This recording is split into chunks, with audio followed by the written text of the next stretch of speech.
নমস্কার। মিক্সড টুক মিডিয়ায় তোমাদের প্রত্যেককে স্বাগত। আজকে দেখো তোমাদের এই যে কাস্ট সার্টিফিকেট রিলেটেড বিষয়গুলো নিয়ে আলোচনা করছি। অর্থাৎ তোমাদের নতুন ওবিসি তৈরি করার জন্য কোন, কোন ডকুমেন্টস তোমাদের দরকার আছে বা তোমাদের নতুন এসসি তৈরি করার ক্ষেত্রে কি, কি ডকুমেন্টস দরকার আছে বা আ এই ম্যানুয়াল সার্টিফিকেট যাদের কাছে আছে তারা কিভাবে তোমরা ডিজিটাল সার্টিফিকেট তৈরি করবে বা কি, কি ডকুমেন্টস লাগবে বা ওবিসি এনসিএল তৈরি করার জন্য কি, কি ডকুমেন্টস লাগবে সমস্ত কিছু নিয়ে কিন্তু আজকের এই ভিডিওটা থাকছে। অবশ্যই ফার্স্ট টাইম তোমরা যারা আছো অবশ্যই সাবস্ক্রাইব করবে, ভিডিওটা প্রচুর পরিমাণে শেয়ার করবে।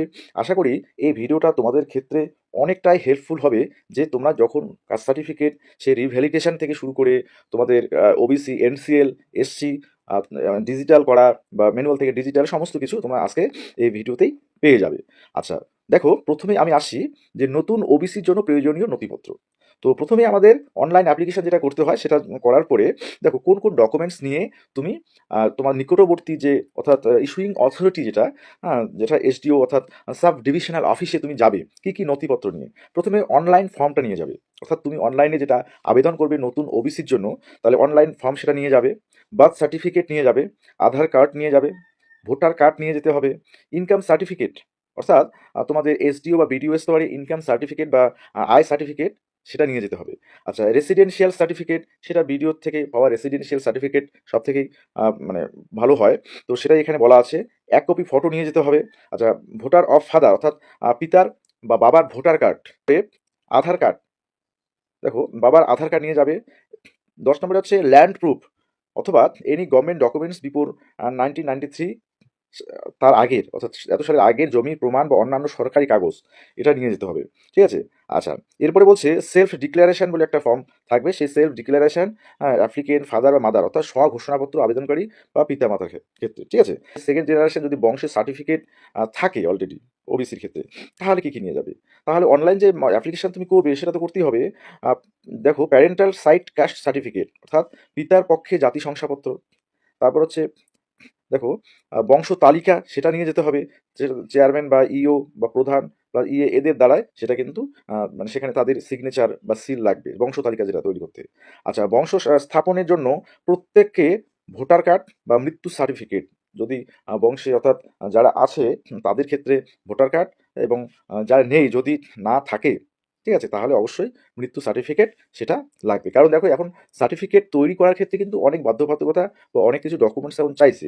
তো এগুলো এসডি অফিসের তোমাদের ক্ষেত্রে এই এসসি, এসটি বা ওবিসির ক্ষেত্রে অর্থাৎ ব্যাকওয়ার্ড ক্লাস ডিপার্টমেন্টে তোমাদের কিন্তু এগুলো যে বাইরে ঝুলিয়ে দেয় নোটিশ বোর্ডে, তো সেখান থেকে কিন্তু কালেক্ট করা। যে বর্তমানে তোমাদের কিন্তু এই যে ব্যাকওয়ার্ড ক্লাস ওয়েবসাইট সেটা কিন্তু খুলছে না, নট ওয়ার্কিং।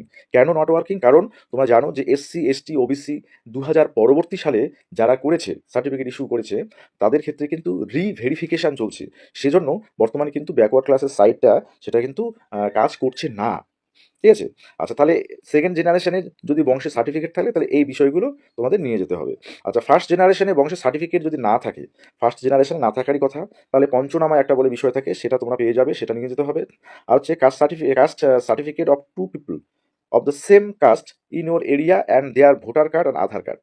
তাহলে যদি ফার্স্ট জেনারেশনের সার্টিফিকেটে তুমি অ্যাপ্লাই করো ওবিসির ক্ষেত্রে তাহলে অবশ্যই এই নিজ এলাকার একই কাস্টের ২ জন ব্যক্তির কাস্ট সার্টিফিকেট বা তাদের ভোটার বা আধার কার্ড নিয়ে যেতে হবে। ঠিক আছে? তাহলে এটা গেল ওবিসিদের ক্ষেত্রে। আচ্ছা, এরপরে দেখো আমরা চলে যাব নতুন এসসি যারা তৈরি করবে, তাদের ক্ষেত্রে কি, কি ডকুমেন্টস লাগবে? তাহলে অনলাইনে এপ্লাই করতে হবে। তারপরে অনলাইন যে ফর্মটা সেটা নিয়ে যেতে হবে।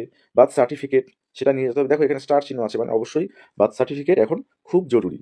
আচ্ছা, আধার কার্ড, ভোটার আইডি, রেসিডেন্সিয়াল বা বসবাসের প্রমাণপত্র, তারপর হচ্ছে ফটো নিয়ে যাবে ১ কপি। পিতামাতার বা পিতার ভোটার কার্ড, পিতার আধার কার্ড। অ্যাকচুয়ালি আ আমরা যে এই সেকেন্ড জেনারেশন আমরা এই যে সার্টিফিকেটটা পাই সেটা কিন্তু পিতার সূত্রে। ঠিক আছে?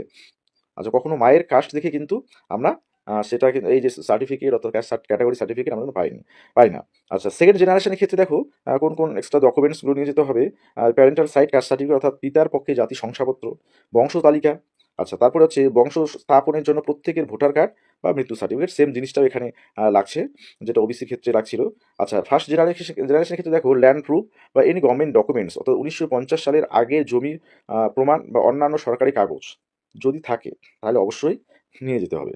বা ইফ হ্যাভিং মাইগ্রেশন সার্টিফিকেট দেন 1971। দেখো এই যে আমি তোমাদের বিষয়গুলো দেখাচ্ছি, এগুলো কিন্তু সাব ডিভিশনাল অফিসে নোটিশ বোর্ডে এগুলো কিন্তু ছিল। হ্যাঁ, আমি দু একদিন আগে ভিজিট করেছিলাম এসটিও অফিসে। তো সেখানে আমি এই বিষয়গুলো ওনাদের কাছে জানতে পারি। ওনাদেরকে জিজ্ঞেস করার পর বা ওনাদের কাছে যখন আমি জানতে চাই, তখন এই বাইরে যে নোটিশ বোর্ডে এগুলো দেওয়া আছে, তাই তোমাদের এই বিষয়গুলো দেখালাম। ওকে, তারপর ফার্স্ট জেনারেশন পঞ্চনামা, সেটা নিয়ে যেতে হবে।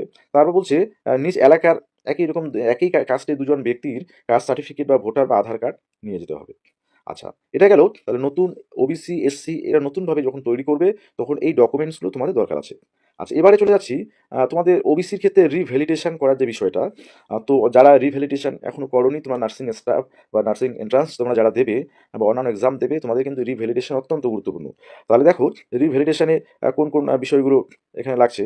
বলছে যাদের ইতিমধ্যে WB0303 ওবিসি দিয়ে শুরু হওয়া একটি ডিজিটাল সার্টিফিকেট বরাদ্দ রয়েছে, তাদের সার্টিফিকেট পুনরায় বৈধতা প্রদান বা রিভ্যালিডেট করার জন্য মূলত নিম্নলিখিত নথিপত্র বা নির্দিষ্ট প্রয়োজনের ভিত্তিতে অতিরিক্ত নথিপত্র প্রয়োজন হতে পারে। আচ্ছা, এটা হচ্ছে রিভ্যালিডেশন করার ক্ষেত্রে। আচ্ছা, কোন কোন নথিপত্র? তাহলে এক নম্বর হচ্ছে অনলাইন ফর্মটা যেটা লাগবে রিভ্যালিডেট করার জন্য, অর্থাৎ পুনরায় বৈধকরণ বা রিভ্যালিডেশন করার জন্য যে অনলাইন অ্যাপ্লিকেশন, সেটা দরকার আছে। বার্থ সার্টিফিকেট, দেখো এখানে কিন্তু স্টার মার্ক দেওয়া আছে, তার মানে বার্থ সার্টিফিকেট এখন খুব জরুরি। আচ্ছা, আধার কার্ড, ভোটার আইডি, অরিজিনাল যে ওবিসি সার্টিফিকেটটা সেটা নিয়ে যেতে হবে। ইনকাম সার্টিফিকেট, সেটা ভিডিও ইনকাম হলেই চলবে। আচ্ছা, রেসিডেন্সিয়াল সার্টিফিকেট, বসবাসের প্রমাণপত্র, সেটা অবশ্যই গ্রাম পঞ্চায়েত অফিস থেকে তোমরা পেয়ে যাবে। আচ্ছা, এবার এক কপি ফটো নিয়ে যেতে হয়। সেলফ ডিক্লারেশন, সেটা অ্যাপ্লিক্যান্ট বা ফাদার মাদারের ক্ষেত্রে স্বঘোষণাপত্র আবেদনকারী পিতা বা মাতার। আচ্ছা, ভোটার আধার ফাদার মাদার, অর্থাৎ মায়ের বা বাবার, হ্যাঁ, মায়ের বাবা পিতা মাতার ভোটার বা আধার কার্ড লাগছে। ল্যান্ড প্রুফ হিসাবে তোমরা কি করবে? এখানে যেমন লেখা আছে 1993 সালের আগের জমির প্রমাণ বা অন্যান্য সরকারি কাগজপত্র যদি থাকে, সেটা নিয়ে যেতে হবে। আচ্ছা, ভোটার লিস্ট, 2002 সালের ভোটার লিস্টে তোমাদের বাবার নাম আছে কি না বা মায়ের নাম আছে কি না, সেটা নিয়ে যেতে হবে, 2002 সালের ভোটার লিস্ট। আচ্ছা, অ্যাডিশনাল ডকুমেন্ট হিসাবে মানে তোমাদের যে যদি কোনো দরকার হয়, সেখানে অবশ্যই ওনারা বলে দেবেন যে কী কী ডকুমেন্টস অ্যাডিশনাল লাগবে। আচ্ছা, এরপরে আমরা চলে আসবো documents required to get digital number only. আচ্ছা, এবার ওবিসির ক্ষেত্রে যদি ডিজিটাল নাম্বার অর্থাৎ ডিজিটাল সার্টিফিকেট দরকার হয়, তাহলে অনলাইনে তোমরা অ্যাপ্লাই করবে, সেই অনলাইন অ্যাপ্লিকেশন ফর্মটা লাগছে, ওবিসি জেরক্স কপিটা লাগবে, আর জেরক্স কপি অফ ভোটার বা আধার কার্ড। এদের এই ডকুমেন্টসগুলো কিন্তু তোমাদের পরবর্তীতে এসডি অফিসে গিয়ে সেখানে সাবমিট করলে তোমাদের ডিজিটাল যে যদি ম্যানুয়াল সার্টিফিকেট হয়, সেটা ডিজিটাল করা যাবে। আচ্ছা, এখন যেহেতু ডিজিটাল অবশ্যই করতে হয়, কারণ এখন ম্যানুয়াল সার্টিফিকেট বিশেষ করে অনেক ক্ষেত্রেই কিন্তু তাদের গ্রহণযোগ্যতা দিন দিন হারাচ্ছে। যদিও সকলের এখনো ম্যানুয়াল করা হয়, মানে ডিজিটাল করা হয়নি, তবে ধীরে ধীরে ডিজিটাল করাই এখন বেটার। আচ্ছা, এরপরে দেখো এসসি ম্যানুয়াল অর্থাৎ এসসি কাস্ট সার্টিফিকেট ম্যানুয়াল যদি করা থাকে, তাহলে সেটাকে ডিজিটাল কিভাবে তোমরা করবে? তাহলে সবার প্রথমে ডিজিটাল করা থাকলে, অর্থাৎ ডিজিটাল যে অ্যাপ্লিকেশন, অনলাইন অ্যাপ্লিকেশন প্রথমে করতে হয়, তারপরে ডিটেলস ডকুমেন্টস নিয়ে তোমাদের কিন্তু এসডি অফিসে যেতে হয়। তাহলে কী কী লাগছে সেখানে ডকুমেন্টস? অনলাইনে যে আবেদনপত্র সেটা লাগছে, অরিজিনাল এসসি সার্টিফিকেটটা লাগছে, আধার বা ভোটার কার্ড লাগবে, ছবি লাগবে 1 কপি, আর রেসিডেন্সিয়াল শংসাপত্র, অর্থাৎ তুমি যেখানে বসবাস করছো তার রেসিডেন্সিয়াল শংসাপত্র লাগবে। অর্থাৎ সেটা গ্রাম পঞ্চায়েত প্রধান থেকে দেওয়া হয়ে থাকে। আচ্ছা, দেখো বলছে if already digital having digital number start with this, যদি ইতিমধ্যেই এই WB0303 দিয়ে তোমরা ডিজিটাল সার্টিফিকেট পেয়ে থাকো, হ্যাঁ, তাহলে বা ডিজিটাল নাম্বার তোমার থাকে, তাহলে সেখানে তোমার দেখো আবেদনপত্র হাতে লেখা, ডিজিটাল রঙের কপি, অরিজিনাল এসসি, আধার বা ভোটার ছবি 1 কপি, বা আবাসিক অর্থাৎ রেসিডেন্সিয়াল শংসাপত্র, এগুলো দরকার আছে। ওকে, আচ্ছা, এবার কাস্ট সার্টিফিকেটের নাম ঠিক করার জন্য তোমাদের কি কি ডকুমেন্টস লাগবে? দেখো ডিটেলস এখানে দেওয়া আছে। কাস্ট সার্টিফিকেট তুমি যদি নাম সংশোধন করতে চাও, তাহলে এই ডকুমেন্টসগুলো তোমাদের কিন্তু নিয়ে যেতে হবে, হ্যাঁ, এসটি অফিসে। আচ্ছা, তাহলে এটা গেল। এর পরবর্তীতে দেখো তোমাদের সেন্ট্রাল ফরম্যাট, হ্যাঁ, এসসি সেন্ট্রাল ফরম্যাট বলছে অ্যাপ্লিকেশনটা লাগবে, অর্থাৎ অনলাইন অ্যাপ্লিকেশন সেন্ট্রাল ফরম্যাটে, সেন্ট্রাল এসসি যারা তৈরি মানে করবে, সেক্ষেত্রে ফরম্যাট 2 কপি লাগবে, অর্থাৎ অ্যাপ্লিকেশনের ফরম্যাটটা জেরক্স এসসি জেরক্স কপি লাগবে, আধার কার্ড বা ভোটার কার্ডের সেটা লাগছে, রেসিডেন্সিয়াল প্রুফ লাগছে, নোটিফিকেশন ও এক্সাম, অর্থাৎ তুমি কোন এক্সামের জন্য সেটা করবে, সেটা হচ্ছে তোমার নোটিফিকেশনটা লাগছে। এবার ওবিসি এনসিএল যখন তৈরি করবে, সেখানে কী কী ডকুমেন্টস লাগবে, সেই বিষয়গুলো কিন্তু এখানে দেওয়া আছে। ওকে, আচ্ছা, এটা হচ্ছে সেন্ট্রাল ফর্মের। আচ্ছা, তাহলে এই যে বিষয়গুলো, অর্থাৎ তোমাদের কাস্ট ক্যাটাগরি রিলেটেড যেহেতু এখন অনেক সমস্যা দেখা দিচ্ছে, তাই আমি বলবো যে যারা নতুন সার্টিফিকেট তৈরি করবে বা ডিজিটাল করবে, তাদের কোন কোন ডকুমেন্টস পরবর্তীতে নিয়ে যেতে হয়, অর্থাৎ এসডিওসি ভেরিফিকেশনের জন্য, সেই ডিটেলস কিন্তু তোমাদের আমি দেখালাম। অবশ্যই ভিডিওটি ভালো লাগলে প্রচুর পরিমাণে শেয়ার করবে।